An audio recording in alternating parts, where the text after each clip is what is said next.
Hello dear friends. तो आज हम जो बात करने वाले हैं वो विद्युत रासायनिक श्रेणी यानी कि इलेक्ट्रोकेमिकल सीरीज़ पे बात करने वाले हैं।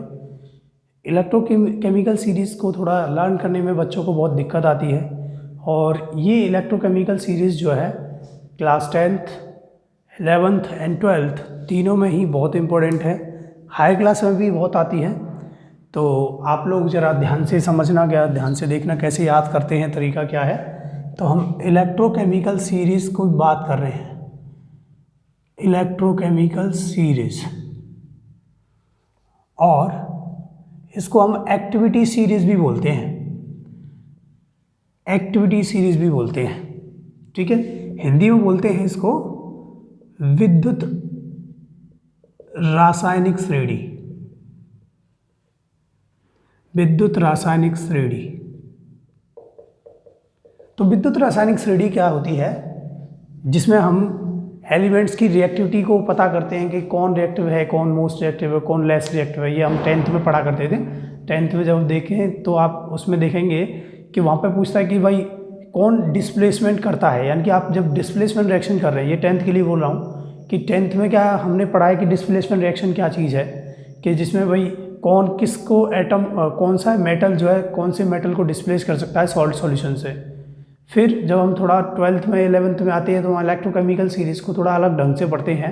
वहाँ हम मानक विद्युत विभव यानी कि स्टैंडर्ड इलेक्ट्रोड पोटेंशियल के टर्म्स में देखते हैं। स्टैंडर्ड इलेक्ट्रोड पोटेंशियल का मतलब है कि अगर किसी का स्टैंडर्ड रिडक्शन इलेक्ट्रोड पोटेंशियल जो होता है वो अगर नेगेटिव हो जाए, वो ज़्यादा नेगेटिव होता है, तो उसकी जो ऑक्सीडाइजिंग प्रॉपर्टी है वो क्या होगी, ज़्यादा होंगी।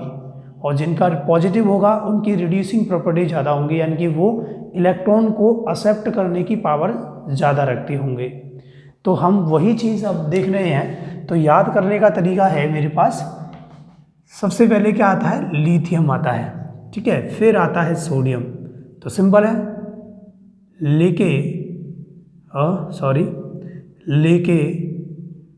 बहादुर सर का नाम मग्गा अलवेला मन जान के करे फरियाद, कूदे कोबाल्ट निकिल सनी पहनता है। निकिल सनी पहनता है। उसके बाद चप्पा चप्पा, हमने एक छोटा सा एक तरीका बनाया है जिसमें Hg होता है, Ag होता है, Pt और लास्ट में होता है Au। तो इसमें से एक एक वर्ड निकालते हैं, C H A P A। इसमें क्या होता है, इसको हम बोलते हैं लेके बहादुर सर का नाम, यानी कि मेरा, ठीक है। बहादुर सर का नाम मग्गा अलवेला मन जान के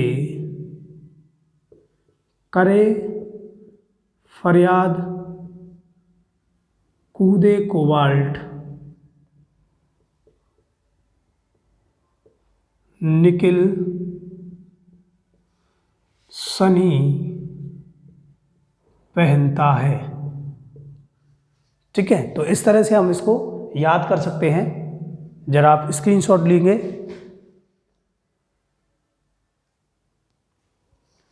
तो अब चेक करेंगे इस पर क्वेश्चंस कैसे आते हैं। मतलब अगर ये जो लिखे हुए हैं ना, आपको ये थोड़ा नीचे है तो नीचे आपको दिखेगा नहीं, इसलिए मैंने इधर लिख दिया है। तो थोड़ा सा ध्यान से इसको देखना है। मतलब जैसे जैसे हम ऊपर से नीचे, यानी कि ये निकिल के नीचे कौन है, Sn है, ये याद रखना है। तो निकिल के बाद Sn आएगा, फिर भी जिस तरह से ये लास्ट में रहेगा, ठीक है। तो जैसे जैसे हम ऊपर से नीचे आ रहे हैं तो कौन कौन सी प्रॉपर्टीज़ जो है वो कम हो रही हैं, ज़्यादा हो रही है, तो वो हम चीज़ देखेंगे। तो जब हम ऊपर से नीचे आ रहे हैं तो हमारी जो रिएक्टिविटी है, रिएक्टिविटी मतलब अभिक्रियाशीलता कहते हैं। रिएक्टिविटी मतलब अभिक्रियाशीलता, अभिक्रियाशीलता, ठीक है। अभिक्रियाशीलता मतलब कौन कितना ज़्यादा रिएक्टिव है, तो रिएक्टिविटी हमेशा डिक्रीज होती है, घटती है हमेशा। क्या कहा मैंने? जैसे जैसे ऊपर से आप नीचे आओगे तो रिएक्टिविटी हमेशा क्या होती है? डिक्रीज होती है। तो आप समझ रहे हैं यहाँ पे। और दूसरा और क्या क्या हो सकता है, यहाँ पर जो ऑक्सीकृत होने की जो प्रवृत्ति है वो घटती है। दूसरी क्या घटती है? ये पहली बात हो गई। दूसरी क्या घटेगी? ऑक्सीकृत होने की, ऑक्सीकृत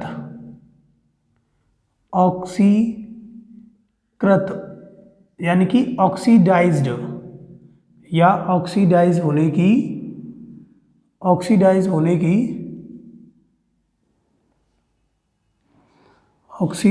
की जो प्रवृत्ति है, प्रवृत्ति यानी कि टेंडेंसी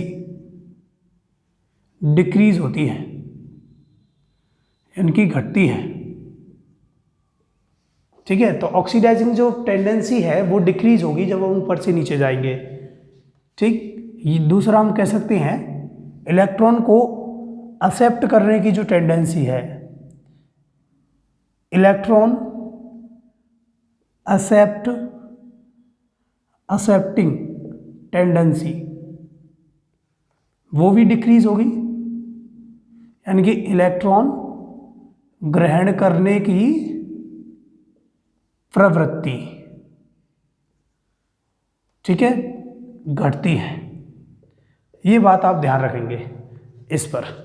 ठीक है, तो 10th लेवल पर क्वेश्चन कैसे बनते हैं? बोलता है कि भाई मेरे पास जो है Zn है और CuSO4 का सॉल्यूशन है, तो बताओ ये रिएक्शन हो रही है कि नहीं। मतलब अगर मैं देखूँ Zn क्या है, Zn कहाँ आ रहा है, Zn यहाँ पे आ रहा है और कॉपर कहाँ पे आ रहा है, यहाँ पे। तो Zn क्या है? मोर रिएक्टिव है, Zn अधिक अभिक्रियाशील है। ठीक है, Zn क्या है? मोर रिएक्टिव है, यानी कि इट इज मोर रिएक्टिव, और कॉपर क्या है? लेस रिएक्टिव है। इसीलिए हमारे पास ये रिएक्शन आसानी से हो जाती है, यानी कि जो ताकतवर है वो कम ताकतवर को उसकी चेयर से उठा के या जहाँ भी बैठा हो उसको उठा के पटक सकता है, यानी कि इसको अलग कर सकता है। रिएक्टिव यानी कि जो मोर रिएक्टिव है वो लेस रिएक्टिव को सॉल्यूशन से बाहर कर सकता है। तो इसको हम डिस्प्लेसमेंट रिएक्शन बोलते थे। ठीक है, इसको हम क्या बोलते थे? डिस्प्लेसमेंट रिएक्शन बोलते थे। तो इतना आपको समझ में आया होगा।